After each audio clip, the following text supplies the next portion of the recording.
Hello, everyone. My granddaughter, Ria. We are together very happy to greet all of you from the capital city of Kerala, which is Trivandrum. This morning, we would like to share a wonderful story with all of you. Who doesn't love a good story? Human beings by nature are story creating, story enjoying creatures. And the best way, perhaps, to teach a lesson or to convey an insight or idea is through stories. Therefore, all the spiritual leaders in the past taught their followers, their disciples through stories. And we have so many of them. And today we would like to share a story which comes from a very distant context. And my granddaughter Ria will tell you more about it. So, at this time, without any further introduction, let me invite Ria to share this lovely story with all of us. Before I start my story, I would like to say that I have read a lot of history books about the evolution of man, and before we are fully evolved, we used to spin stories to explain natural disasters and seasons. Now, let me start the story. Today, I would like to share a remarkable and wonderful story about an ancient prince and a famed sword that he makes. The prince's name is Siegfried. The central idea of this story is that knowledge is better than brute force. The book says this: even the smallest dwarf who has drunk from the well of the knowing one can safely meet even the stoutest giant in battle. Let me start the story. The story of Siegfried. In Stanton in the lowlands, there lived a young prince called Siegfried. His father, Siegmund, was the king of all Rhineland. His mother, the gentle Sieglind, was known for her charity and generosity to the poor. Many wise men from all over the world came every day and taught Siegfried many wonderful and amazing things. Every day, something was added to his store of knowledge and vocabulary. He also loved playing warlike games, and he became so good at them that no one threw a spear as powerful as he, and no one shot an arrow with surer aim. One day, his father decided that the prince had to earn a livelihood by the labor of his hands. So he sent Siegfried to a smith named Mimer. Mimer was the most skilled and skillful smith in all of Rhineland. He used to make famed weapons and ornaments. Siegfried was dressed in a coarse blue blouse, thick leggings, a leathern apron, a wolfskin cap, and beard wooden shoes. He hardly looked like a prince at all. His father wanted him to learn the art of smithcraft because it was so valued an art that even the gods did not take any shame in being excellent smiths. And an excellent smith did he become. No one did more work than he, and no one wrought as well as he did. He was the best at making ornaments and jewelry. One day, his master, Mimer, came into the workshop with a frown on his face. When the pupils asked him what happened, Mimer said, "No one has questioned my right to be called the most skillful smith in all of Rhineland, but now an upstart has come along. A certain smith by the name of Amelias is boasting that he has made an armor which no sword can cut through. He has challenged all the smiths around the world to make a sword that can beat his famed armor. I myself have tried to make a small sword which can match Amelias's armor, but in vain, so I have come to ask your help. Which of you is skilled enough to make such a sword?" All the pupils shake their heads. Even Valiant, the star pupil, said that I have heard that the armor is the thickest. I don't think anyone, or even the most skilled smith, can make a sword to cut through it. I think the best that can be done is to make another suit of armor which can match the temper of Amelias's. Suddenly, Siegfried raised up his hand and said, "I will make such a sword. Just give me a few days to make it." All the pupils sniggered and sneered at him. But Mima said, "Look at how this man talks. After all, he is the king's son and he has uncommon talent. But if his sword fails upon trial, I will make him regret this day." So, for 7 days and 7 nights, the sparks never stopped coming out of Siegfried's smithy, and the ringing of his anvil was heard everywhere. On the 8th day, he presented his sword to the master. Mimer felt the edge and said, "Okay, this is quite a fair fire edge. Let's test its keenness." He took a single thread of wool, even lighter than a feather, and kept it upon the water. He then cut through it as easy as could with the sword. And he said, "Wow, this sword is really keen. I'm sure it will serve me well." But Siegfried wanted to achieve maximum perfection with his weapon. He took the weapon from his master, broke it into pieces, and tempered it with milk and oatmeal. Again, he worked for a long time on the sword and presented it again to his master. This time, the sword is even more sharper. Now, this time, Mima put a ball of wool on the water and cut through it as easy as could be. And he said, "Okay, this definitely is going to be my final weapon." But still, Siegfried was not at all happy. But for this time, he took 7 weeks to make the most perfect sword he could. When he presented to his master, he was pale and haggard, but pleased with what he had achieved. He told his master, "Master, this sword is finished. I present the glittering terror, the sword of Balmung." This time, the fleece of 10 sheep were bought and kept on the water, and the sword cut through them as easy as a ripple of water. Mima was truly surprised. He was amazed that such a young pupil could make such a brilliant sword. He sent his news to Amelias, saying that if the sword could not cut through Amelias's armor, he would not be ashamed to become his underling. But he was sure that the sword would serve him well. Amelias set a meeting time and place. Heralds declared the message all over town. Finally, someone has challenged Amelias of Burgundy land.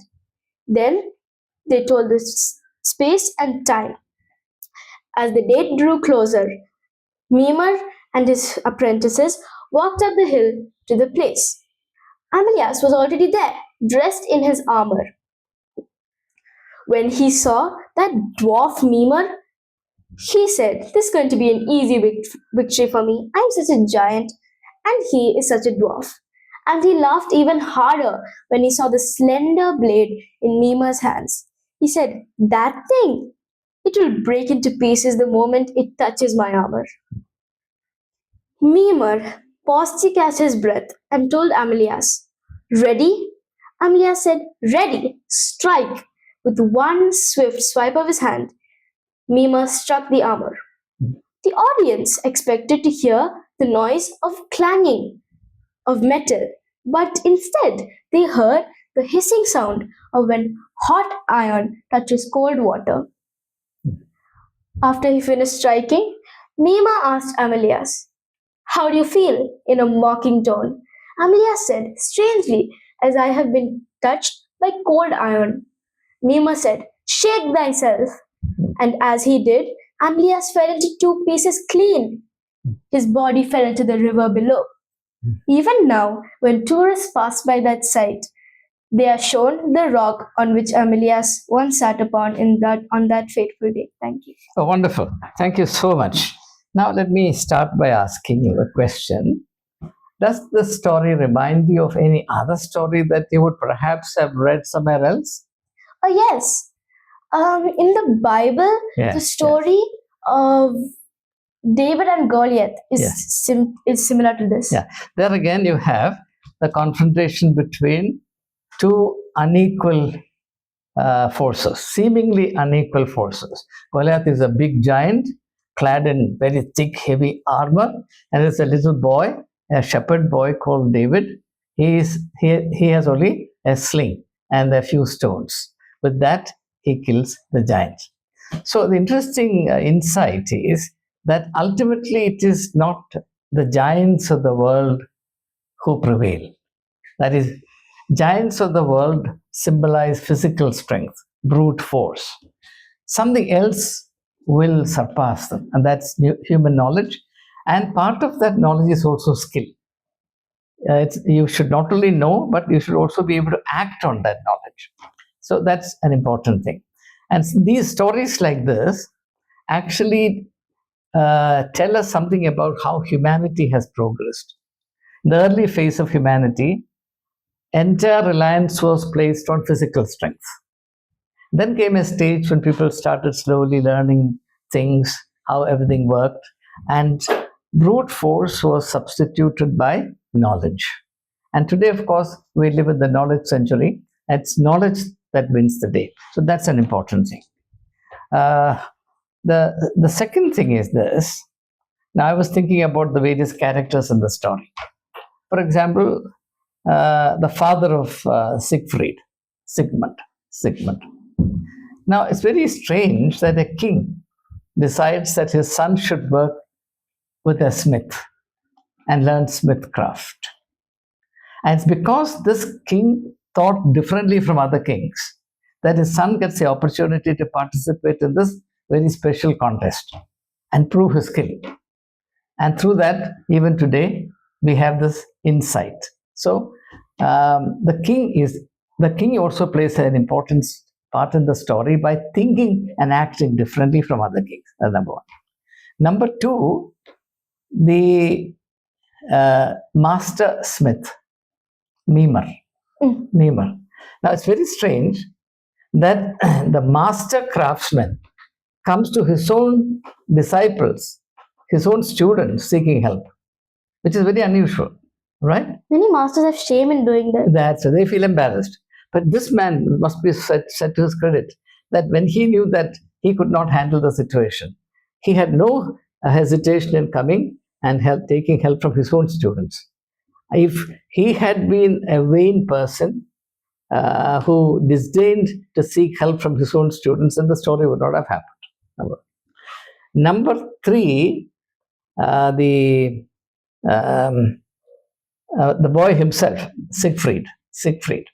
Now it touches me that he works for a week and he makes a beautiful, very effective sword, but he's not satisfied with it. He works again, and everybody is impressed with the quality of the sword. He's still not satisfied with it. So here's a young lad who pursues perfection to the nth degree. Now that is the most important quality. It is this that prevails in the world. We should all seek perfection. Never be satisfied with second-rate things. Go and perfect your skill. Only then you will achieve great things. Okay? But in order to achieve that level of perfection, we all have to work very hard. The story that you narrated says that by the time he finally perfected the sword, he looked haggard, lost, weird. No? That means he was working so hard. So hard work is necessary to excel. Now, I have to tell you that I have not said this to you before. I came across this story when I was reading the biography of a German philosopher. His name is Johann Gottlieb Fichte, Fichta. He's one of my favorite German philosophers, Johann Gottlieb Fichte. So in his biography, I read that when he was 8 years old, now you are 10 years old, when he was 8 years old, his father was a poor man. He used to make ribbons and sell ribbons, and with what little he got, he used to feed his family. They lived in extreme poverty. But he found a little money and he bought a book for his son when he was 8 years old. And that book was a story of Sief Freed.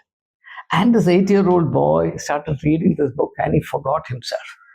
He was reading and reading and reading, and he forgot to do the day's homework. His father was very strict with him. So when his father came in the evening and checked on Fichte and found that the boy had not done his homework, he got very angry with him. And he rebuked him and he spanked him. So this young lad who adored his father, he got very, very unhappy, very miserable. So he felt that the book was the reason why his father punished him and he incurred the anger of his father. So he took a decision. You know what he did? Very interesting. He decided to destroy the book. Though he loved the book, obviously he loved his father more than the book, even though he loved the book a great deal. So what he did was, there was a river flowing nearby his land. So he decided to go there with the book and throw the book into the river. He went there, and he was carrying the book in his hand. And when the time came to throw the book into the water, he just couldn't do it. He was miserable. So he walked back. Again, a few steps back later, he stopped. He said, I have to sacrifice myself in order to make up with my father. So he went and threw it, and he lost the book. But this story stayed within the young boy's mind and inspired him to pursue knowledge all his life. And he became a philosopher, one of the greatest philosophers of Germany in the late 18th and early 19th centuries. So look at the power of his story. And I'm glad you pointed out that the essence of the story is the insight that knowledge is far more powerful And brute force. than brute force. Okay? So all of us should pursue knowledge. At the same time, it is not enough that we know. We should also put to practice whatever we know. That is when it becomes effective. Knowledge becomes power only when it is put to the proper use. We can also use knowledge for the wrong purposes. Like, for example, people who hack your computers and bank accounts, etc. They are also knowledgeable people. They are skillful people, but they are using their knowledge and skill for evil purposes. So we should know, but knowledge is by itself not enough. We should act on the knowledge that we have, and also so act as to ensure that we contribute to the betterment of humanity. We contribute something meaningful, happy, nice, and enriching to others, rather than use our knowledge in a very mischievous and evil fashion. All right? It's a very, very powerful story. I'm glad that you chose this story to share with our viewers. I'm sure that all of them would benefit from this. And I encourage parents in particular to share this story with your children. Develop this as a habit.